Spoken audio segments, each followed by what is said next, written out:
Drone तुर्की में बने थे। इस कार्रवाई के दौरान सेना के कुछ जवान घायल भी हुए।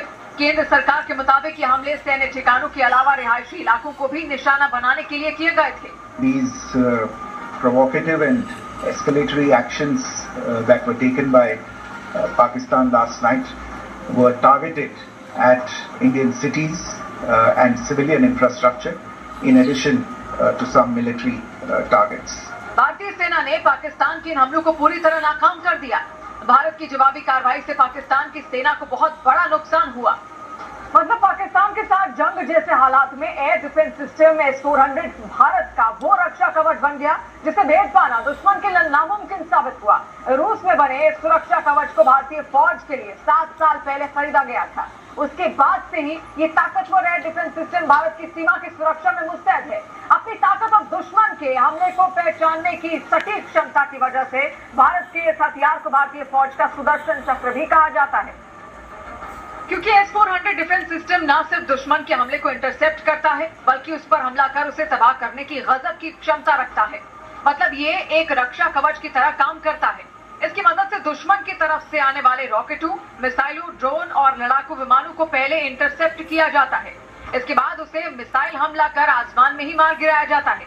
S-400 एक लंबी दूरी का सरफेस टू एयर टाइप का एक एयर डिफेंस सिस्टम है, यानी ये सिस्टम खुद जमीन पर तैनात होता है और वहीं से मिसाइल दागकर दुश्मन के रॉकेटों, मिसाइलों और हेलीकॉप्टरों को आसमान में ही तबाह कर देता है। S-400 600 किलोमीटर दूर तक हवाई खतरे को इंटरसेप्ट कर सकता है और 400 किलोमीटर तक अपनी मिसाइलों से हमला करने की ताकत रखता है। लंबी दूरी तक इंटरसेप्ट करने की क्षमता और 400 किलोमीटर तक हमला करने की ताकत की वजह से S-400 दुनिया के दूसरे एयर डिफेंस सिस्टम से बहुत आगे है। भारतीय फौज में शामिल रूस से मिला ये रक्षा कवच दुश्मनों की मिसाइलों, लड़ाकू विमानों, हेलीकॉप्टरों और रॉकेटों के लिए काल से कम नहीं। और इसी वजह से S-400 को भारतीय सेना के बेड़े में शामिल सबसे शक्तिशाली हथियारों में एक माना जाता है। रूस में बने इस महाबली हथियार से दुनिया भर के कई देश खौफ खाते हैं। यूक्रेन के साथ युद्ध में रूस की सेना ने अपने इस हथियार का खूब इस्तेमाल किया, लेकिन भारत ने पाकिस्तान की तरफ से किए गए हमले को नाकाम करने के लिए पहली बार अपने सुदर्शन चक्र का इस्तेमाल किया। और पहली बार में ही भारत के इस शक्तिशाली हथियार ने दुश्मन के छक्के छुड़ा दिए।